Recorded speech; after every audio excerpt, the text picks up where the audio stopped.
As we've discussed in previous events, the home energy sector is in the middle of a major shift enabled by smart grid technology, but energy is not very high on the average residential consumer's list of priorities.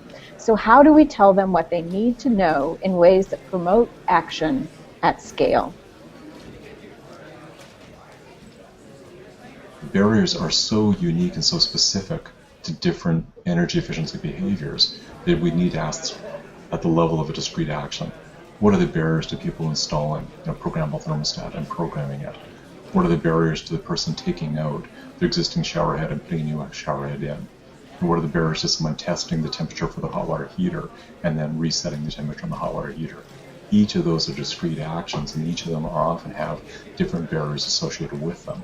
So we need to understand what those barriers are at the discrete level, rather than thinking about what are the barriers broadly across behaviors related to energy efficiency.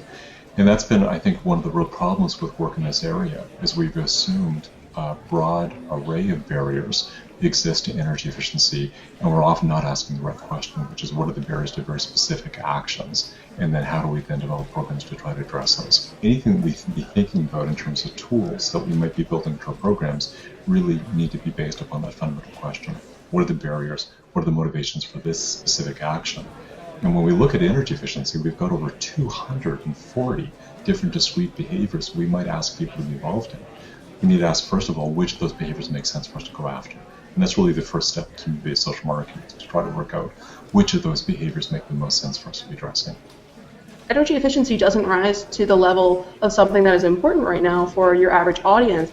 Then when you look at communities that are more quote-unquote hard to reach, folks who of lower income level who speak a different language, seniors, rural people, how are we going to get to them, and how do we put this above those issues of day-to-day? How do I make it through? How does energy efficiency rise to the level where it's important enough for them to pay attention to?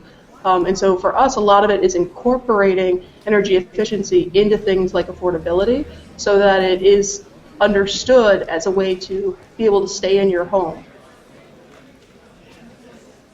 There's this, Prius Effect, which is you see it in the driveway, and so you want to have that and be cool too.